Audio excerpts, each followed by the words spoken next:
Welcome, friends. My Declaratio on the Sovereign Pontiff, who is Benedict XVI, and the Anti-Pope Bergoglio, dedication to Pete. The thesis statement of canon law is this. Now, however, the law can no longer be unknown. Pastors have at their disposal secure norms by which they may correctly direct the exercise of their sacred ministry. To each person is given a source of knowing his or her own proper rights and duties. Arbitrariness in acting can be precluded. Abuses which perhaps have crept into ecclesiastical discipline because of a lack of legislation can be more easily rooted out and prevented.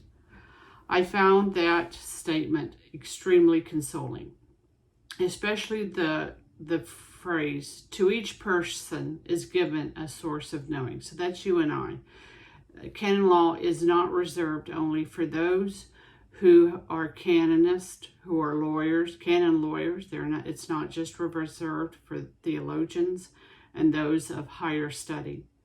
Rather, it is given to each person. Why? So that abuses which perhaps have crept into ecclesiastical discipline can be more easily rooted out by the persons affected. My thesis statement: to publicly and clearly declare that I, with moral certitude, in obedience to the oath of fidelity that I solemnly swore, declare that Benedict XVI is the true sovereign pontiff, that he never resigned the office of the papacy and is still the true pope. Bergoglio has never been pope and is in fact an anti-pope. Catherine of Siena, my patron saint, proclaim the truth and do not be silent through fear. And that's what I intend to do. My journey towards this decision was a long refusal to come to this conclusion. I had mental conflicts with the law of non-contradiction.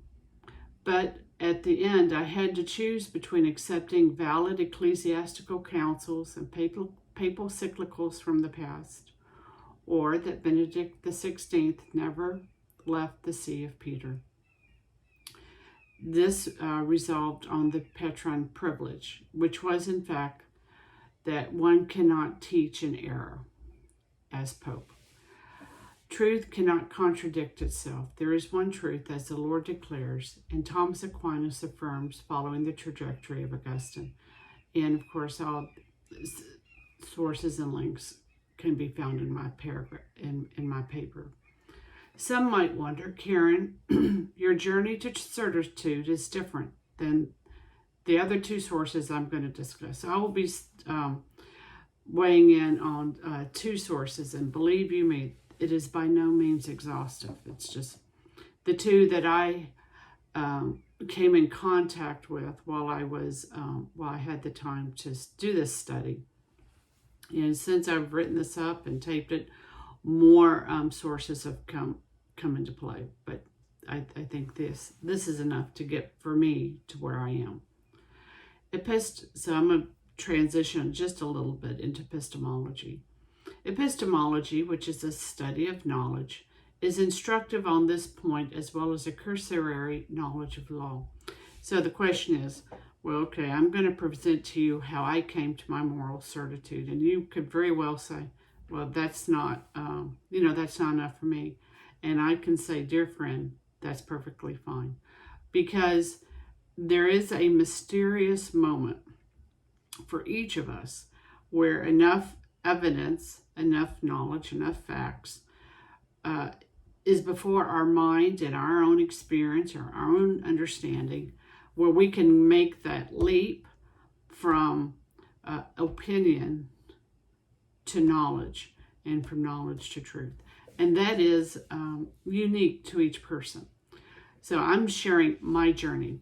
That does not mean that's your journey, nor does that mean that I think that you would come necessarily to the same conclusions that I drew. You might have a different conclusion, and that is perfectly fine. Of course, the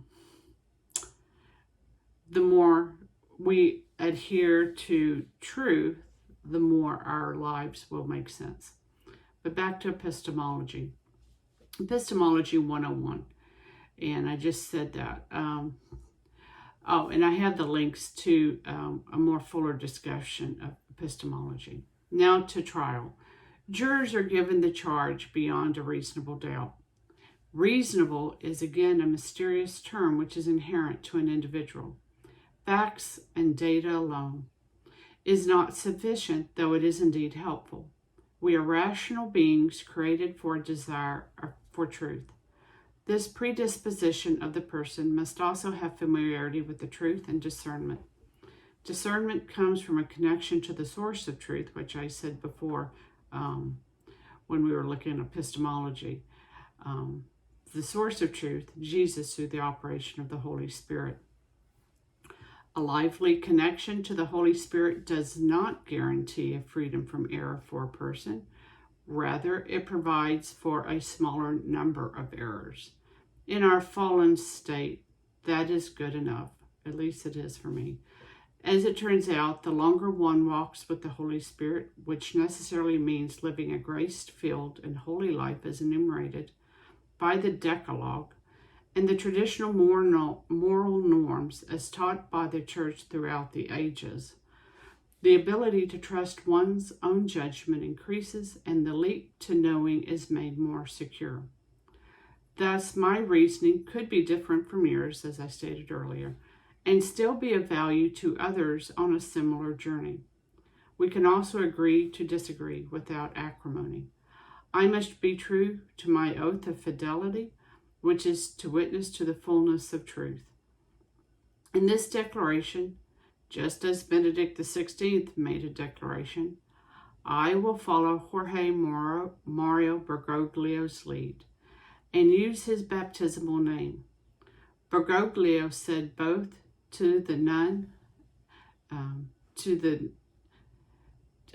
UN, and to the Church, he comes in his own name. I honor his lead and refer to him as Bergoglio. Benedict renounced his throne name. Benedict XVI never renounced his throne name of Benedict XVI. He added emeritus to it, but I'm not going to, so therefore I'm not going to renounce it either. I'm going to refer to him as Benedict XVI. Next time, Fides et Ratio.